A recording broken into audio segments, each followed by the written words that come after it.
Chief Content Officer of the Walking Dead universe, Scott M. Gimple.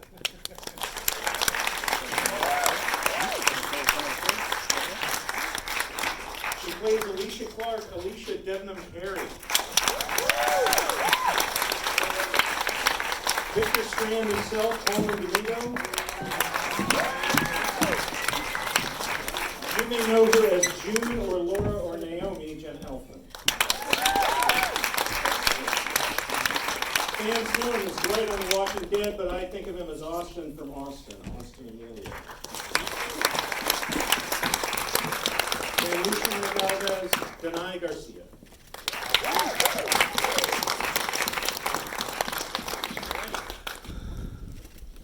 Okay. So, my first question, if you were in a zombie apocalypse, what would be the odds that you would make it through it? Would you do it? Well, I would hope that the, I don't know, about 15 seasons combined of watching and working and all that stuff would equip me for good odds of survival. Yeah. Just because the last 10 years have been spent thinking about that. Well, definitely some new wrinkles in this. Like, I've seen a lot of zombie movies. I don't believe I've ever seen a piece of a propeller used as a weapon before. That's me. Yeah, I know. I think they really latched onto that idea too. I know you did. Because it was like, we love it. Let's use it more. I was like, guys, it's really heavy though. Like, I don't want to do this for like 10 hours straight. No, it's like not too bad. It's actually like made out of styrofoam, so it's fine. But it is like, you kind of have to pretend like it's heavy. And also after 10 hours, it does become kind of heavy. But it is cool. It was poetry the way you did it. And there is a shot when you guys decide to cut the guts where you made it look, where the hanging guts, when they're like, we're going to go through, in the episode these folks just saw, where it looked like it weighed 15 pounds. Well, the I way that think, you swung. thank you. I think that's the 50 combined pounds, effort of like those 5 seasons where suddenly you have to remember that everything is heavy even if it is styrofoam. You know, you've got to play that whole thing. But there were times when I would be running with it it's just like flopping along by my side, and they're like, Alicia, you need to make it look a little heavier. Is this like a very elaborate version of coffee cup acting, where like the coffee cup is empty? Yes, exactly. You have to pretend, oh, it's so hot. Jen, I wanted to ask you about just the whole medical aspect of it. Like, did you know anything about the kind of stuff that you have to do on screen? Did you do any kind of training for it? Yeah, I definitely did not know about how to pull a rod out of someone's chest safely.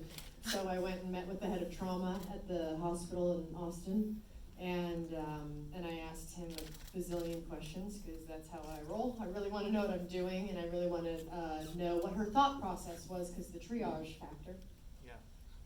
So yeah, before he was the head of trauma there, he was a battlefield surgeon. Oh. So his knowledge and experience was very similar to sort of what I was dealing with in the scene and in that scenario. So it was very helpful. What kind of notes did you get from somebody like that?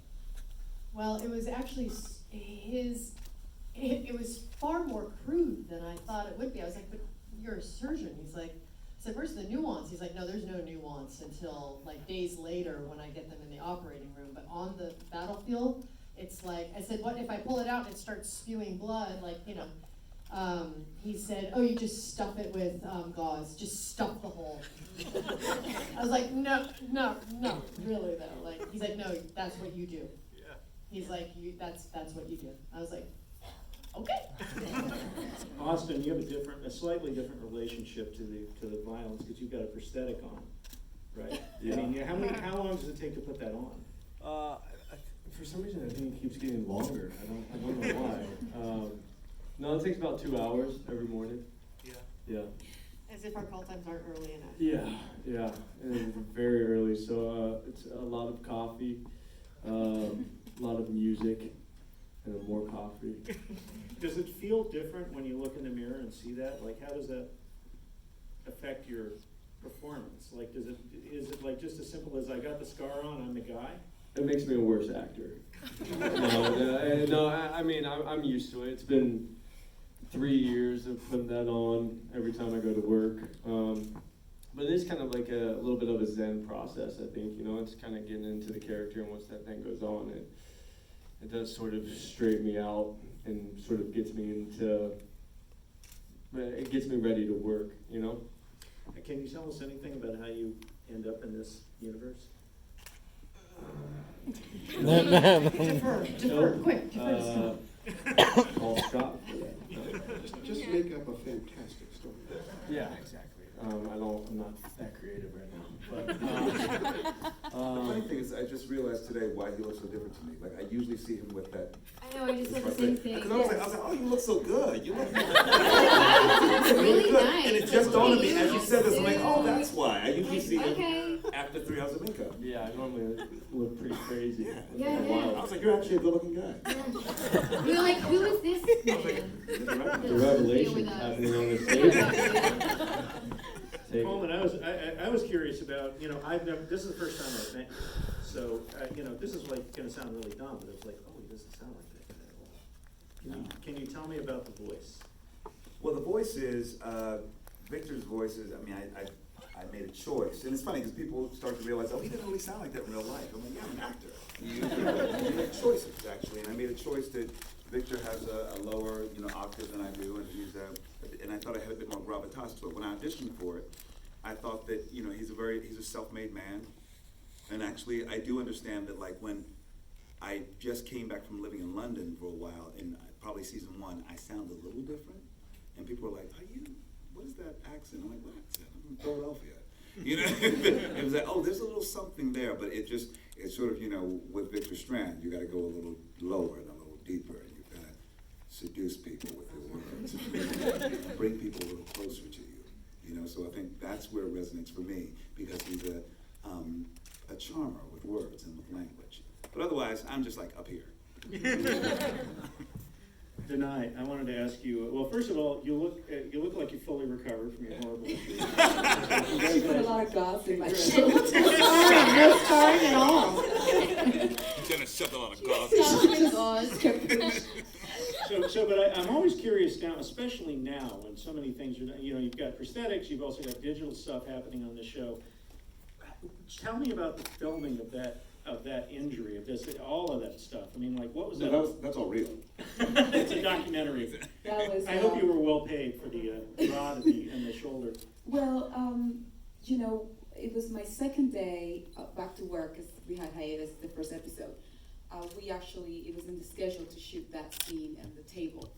And I remember I had Jenna, and then they kept calling Alicia to come over to help me, you know, do the whole thing, and the camera was on top of me. And this is day 2 back to work, you know? You come from like sunshine to like being stuck at a table.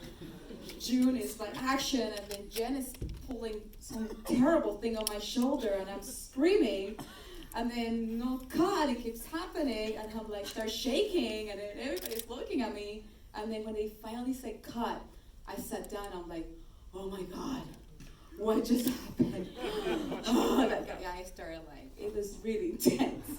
I came back home, I'm like, season 5 is definitely back. This is really bad. I don't know how we're gonna end this. This is bad. What happened? I can't say what happened. You can't say, yeah, I guess you have a certain code of silence that has to be observed, right? Well, I mean, we want the audience to have a good time. We work really hard on it, and, you know, hours and hours and hours are spent, and we don't want it to just be, you know, a listicle. Yeah, exactly. Well, I wanted to, okay, so this is gonna be probably over the top geekery here, but I need to know about being on set with all of these people who have the zombie makeup on. And like, not just shooting with them, but like, when you have like 10, 20, 40, 50 folks that look like that, and they're not acting, what is that like? Oh, you mean Remember, like, holding Yeah, coffee and yeah, stuff? yeah, they're like at the lunch table, like, you know, there's like eyeball hanging out. I feel we're so desensitized Yeah, I was to it. We're like- like, oh, that's Joe.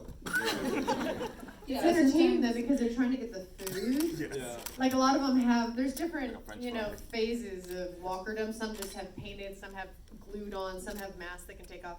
So the ones that actually have the glued on stuff, they're stuck with it for lunch. So they have like their rotted mouths, and they have to like get the fork and the food like through, and you just see them struggling at the lunch table and then like spilling on themselves. And it's It's like quite every- entertaining every now and then. Everyday What are the funny- activities Yeah. that they have to do, like a coffee or a zombie with like an umbrella and a cigarette. Yeah. Wow, that looks so cool. Like scrolling Instagram with like a cigarette hanging out of their Yeah. mouth. It's very